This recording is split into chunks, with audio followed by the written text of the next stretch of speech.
Менин атым Парат. Кытай Республикасы Шинжаң Уйгур автоном району Кызыл Суу Кыргыз автоном областы. Бул автоном областында кыргыздар көп чогуу жайгашкан да, ошол жерден болом. Ата-энем болсо мал чарбачылык, бордокчулук менен алектенет.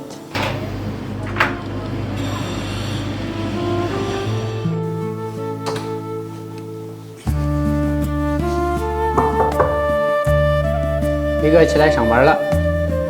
Бул жакта мен кесиптешим жашайт да, мен негизи биз 8-ден 30-да жумушка чыгабыз да, ар дайым ойготуп турам. Көбүнчө кыргыздардыкы плов, лагман, кээ бир тамактарын эле оромо, кээ бир тамактарын билбей экенмин да, бул орусчараак болсо керек.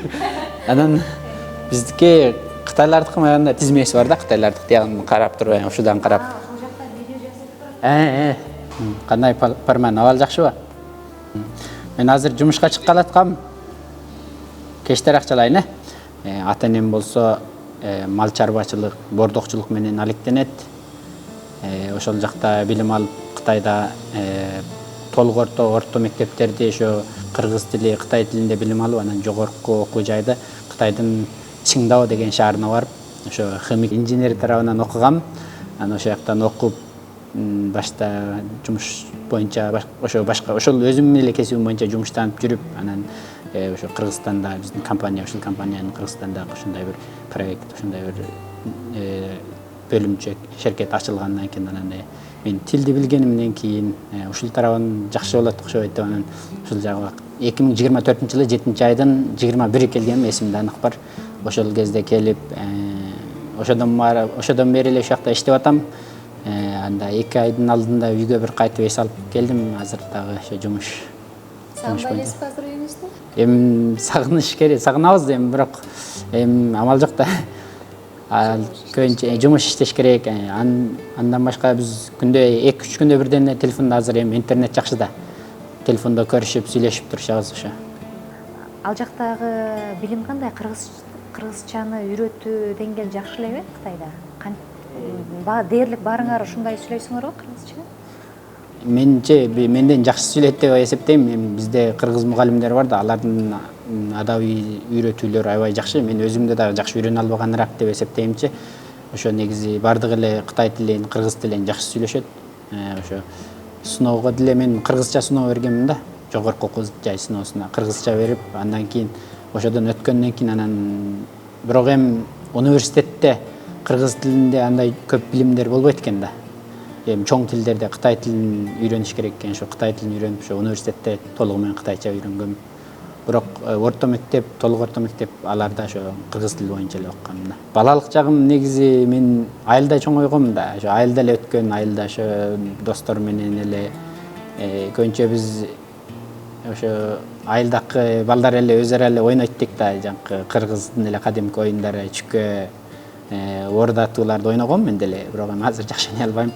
Анан ошо айылда жайлоолорго чыгабыз бизде эле ошо кыргыздар көбүнчө толуу райондордо да жайлоого чыгып, кой кайтарып, ошолор менен ошо айылда эле өткөн да, эсимде калган ошо айылдын эле элестери да.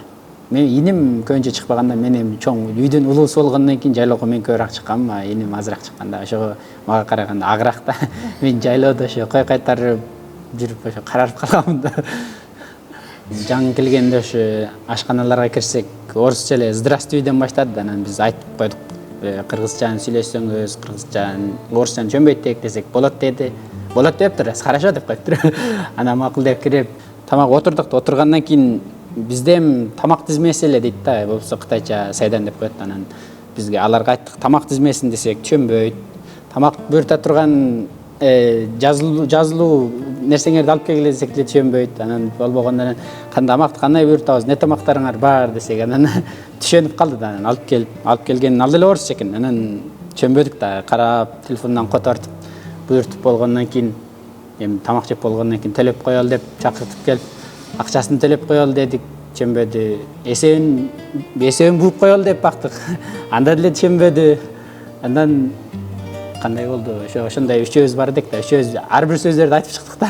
Болбогондо анан акча бул тамак бекерлүүбү, биз бир нерсе төлөйбүзбү десек, анан деп түшөнүп, анан айтат да. Ошондо анда деле бир орусча айтты эми иш кылып. негизи азыр ойлосом ошо кьор деген окшойт же наличка же кьор деген окшойт.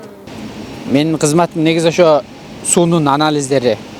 Жөн эле сууну кайнатканда чайнекке кайнатсак деле ичине жагында ак нерселер пайда болуп калат да. Биз ошон намо бизде дайым кайнай бергенден кийин от казанга ал тосулуп калса болбойт да. Ошого анан сууну таптаза кылып ичиндеги химиялык заттарын, туздарын жок кылып ошо таптаза айтканда дистерленген суу деген ошондой таза суу чыгарышыбыз керек да. Бул жак негизи заводдун ичиндеги таза сууларды чыгарып, суулардын анализин алат да. Бул ушул жакта мен карайм, ушул жакта жумуштанам да. Жака келсек, могу бардыгы ошо фильтрлер да. Фильтрлерден өтүп тазаланып туруп, могу 3 бакка куюлат. Бул ошо ар дайым от казанга кандай суу керек болсо, ошол жактан барабыз да, барат да. Анан мотора болсо азыраак жытып барба, сартын суу, жатаканадан чыккан сартындуу сууларды ошол жакта тазалап, кайра заводко иштетебиз. Азыр эми кичине өзгөртүүлөр болуп аткандан кийин ошого шаймандар көбүрөөк да. Негизи Кытайда дагы биздин эле ушул эле компаниянын ушул тарабында иштегенмин да. Анда толугу менен киришпеген, бирок ушул жагында эле иштеп көргөнмүн да, билем да. Анан бу жака келип жаңы тажрыйба болду десем де болот. Башынан аягы өзүм эле башкарып калдым да. Аптасына 5 күн, 2 күн эс алуу болот да. Анан үчөөбүз мындай бөлүшүп алганбыз да. Ар бир жолу, ар бир күнү 2ден адам жумушка чыгат, бирденибиз эс алабыз. Мусорду күйгүзөбүз. Мусорду күйгүзгөндөн кийин температурасы жогорулгандан кийин анда түтүктөр бар да. Түтүктөрдүн ичинде суулар бар.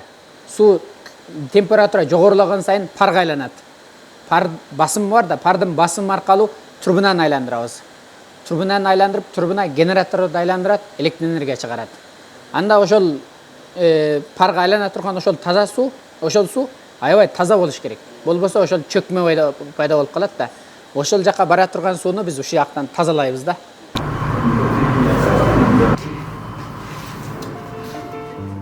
Чоң атам атасы Кыргызстандан келген, Урайым деген киши. Анын алган аялы ошол эле биздин эле айылдык чоң энебиз болот да. Чоң энебиздин чоң атамдын апасы. Биздин эле айылдык ошол эле жерде жашаган кыргыздар экен да. Ошол жерде үйлөнүшүп, чоң атам болуп, чоң атамдар 6-7 бир тууган да. Ошол жакта үйлөнүшүп, анан кийинки кездерде ал чоң атам атасы Кыргызстанга кайтып кетип, чоң атам жана ошо инелери ошо бет калып Кыргызстан, Кытайда калган да. Кыргызстан аябай жакты. Кыргызстан мага аябай жакканы ошо тамак таамдары жакты да.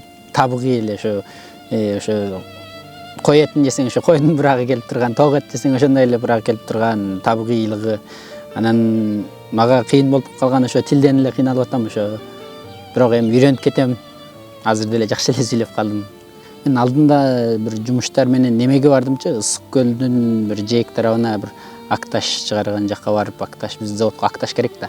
Ошол жака барып, Ысык көлгө ал күн жаан жаап калып, көлгө түшпөй калдым, жанынан өттүм, аябай кооз экен. Ошол жака бардым, анан Аларчага бардым, Чоңкур жака бардым. Башка жака барганга деле жетишпей атам. Жаратылышы Кыргызстандыкы таза, жакшы, абалары жакшы экен. Мага жакты.